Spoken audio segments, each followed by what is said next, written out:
Baby, I'm drunk and I don't want to go home. So, during the 6-week break between mid-June and end of July, I'm thinking about just turning this into a karaoke channel.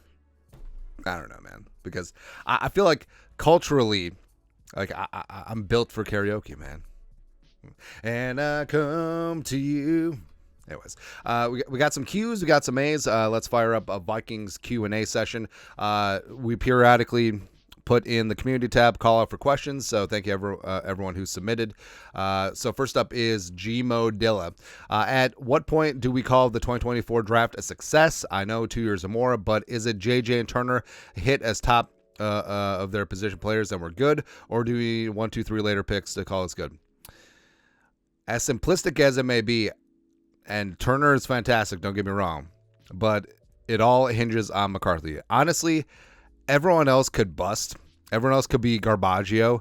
And if McCarthy turns into that dude, just that freaking nail driver, it's a success. I mean, that's how important quarterback is. Now, of course, Turner, I think, has the tools to be one of the best edge rushers in the National Football League, and obviously very excited to have him there. But it all hinges on McCarthy. And also, like, if McCarthy is ass, thank you, and say Turner is a star and some of the other guys contribute, I mean, it's still kind of whatever. Like, because it is nice that the Vikings, yes, they gave up a little something to get up to 10-17, but they didn't give up the future. They didn't give up a future first rounder. They didn't do anything, right? So, it all does hinge on McCarthy, fair or not. That's where we're currently at. Next, I'm from the year 2000, 3452. God, will we humans still be around in 3452? It's crazy. Hypothetical of how good Darnold could be and successful quarterback comparison is so. So the most common one, because it happened recently, was Geno Smith. So Geno Smith, second round pick in 2013, was supposed to be the guy. Ooh, again, the Jets, the freaking Jets, man. Was supposed to be the guy with the Jets, didn't work out. And then he had a bit of a sojourn as a backup, and then eventually landed in Seattle. And then once Seattle traded Russell Wilson, everyone thought that, hey, Seahawks needed a quarterback, but Pete and company were comfortable with elevating Geno. And Geno did great. I mean, especially that year he had with Dave Canlis as quarterbacks coach before he became OC of the Bucs, and then he became head coach of the Panthers. I do think that Slinging Sam Darnold could have a Geno type rise where, I mean, Geno, did Geno make a Pro Bowl? I won't say that he did as like an alternate, but either way, he definitely turned himself into a top 15 competent starting quarterback, and I think Darnold could do that plus because of all the talent and good coaching here in Minnesota, as well as don't discount his season of coaching and just being in a winning culture in San Francisco. Also, there's a lot of very similar concepts between the Shanahan offense and the Kevin O'Connell offense, so I do think that even though everything rests with J.J. McCarthy in terms of the quality of the 2024 draft class, I think that Sam Darnold could keep him on the bench for a year, which could be beneficial for all parties involved. Next, Chase Essex. Who do you think will take the cornerback 1 through 4 spots? Secondary has been issued the last couple of seasons, but I think adding Shaq will help. So I do think that I think the top 5 is going to be set because I think that Murph is going to be in the slot. Griffin and Evans going to be on the outside, and Blackman and Jackson will be in reserve. And I think you could pretty much lock that in. I don't think Booth is going to crack the top 5. McLaughlin, I like. Maybe he's a practice squad guy. Jalen Williams, I know they like as well. Operating in the slot, former Indiana UDFA. He could be a practice squad guy. Najee is obviously a special teams guy. So I think that the Vikings 1 through 5 are pretty much set. And I think that Blackman and Jackson will get some reps, especially matchup dependent.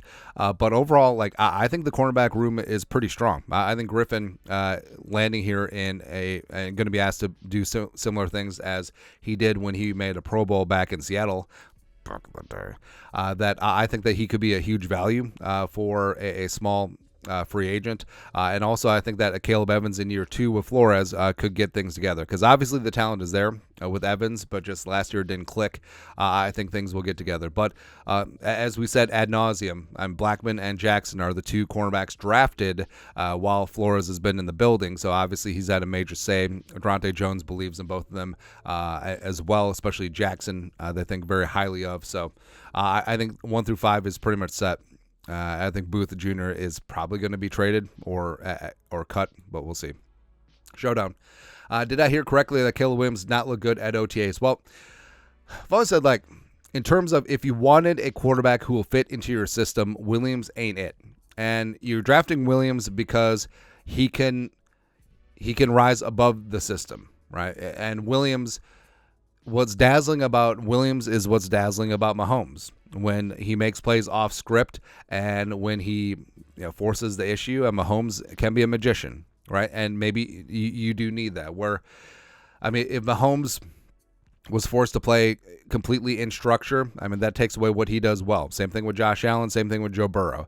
And with Caleb Williams, Williams and May were very similar last year in that their teams were sort of ass thank you around him, and Williams was constantly having to play hero ball. I mean, you saw some of the old box scores from last year at USC where it was USC 49, blah, blah, blah, 48. Basically, the USC's defense was terrible, and Williams felt like if he didn't score a touchdown on every single possession, the Trojans were going to lose, and he wasn't wrong. All right, so I think that his style isn't necessarily going to be conducive to practice. Talk about practice, right? As well as, like, he does have a host of mechanical issues that need to be cleaned up. His footwork is very erratic, but at the end of the day, like, maybe just got to let him go. Just got to let him go do his own thing and just accept that he's not going to be a practice player. He is a gamer. He's a baller, and we'll see. But either way, he's going to get ruined by the Bears, so I guess it doesn't matter. Lastly, Neo Cheetahs. This is not related to the Vikings, but do you have any under-the-radar teams this year? Love the channel. You make me feel more confident. After every loss, keep doing what you're doing, and Skull Vikes. Hey, thank you for coming along on this journey. So I really like the Colts. And the AFC South is, I mean, the Texans are our top dog, but the AFC South is going to be relatively open. I don't believe in the Jaguars. I obviously don't believe in the Titans, but the Colts, I think Richardson is going to be a stud.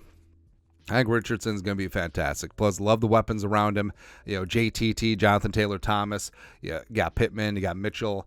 Defensively, picking up a lot too, so they'll be able to bring some heat. I kind of like what Steichen and company have going on in Indianapolis. I think they're going to be a sneaky, fantastic team. And also sneaky, fantastic is the Cardinals, right? So the Cardinals pick up Harrison Jr. at 4, then also getting Darius Robinson along the defensive line late in the first. I think it's great. Kyler seems a little bit more dialed in, and getting some good protections, getting some weapons around him would be fantastic as well. And Austin Fort in year 2, I feel like he's had 2 really solid drafts, and I think that the Cardinals could be now. Do I think that they make the playoffs out of the West?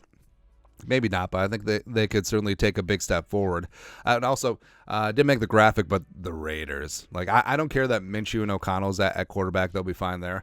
But defensively, I mean, having Crosby and Wilkins there is fantastic. Maybe they'll get something out of Tyree, the high draft pick, too. And I think that Antonio Pierce is a true leader of men. And I think that even in the division with Mahomes, even in the division with Justin Herbert and Harbaugh, I still think that the Raiders could do a little something. But that's it. That's at Vikings Q&A on this beautiful Tuesday. You guys are the best. You know what to do. Skull production value.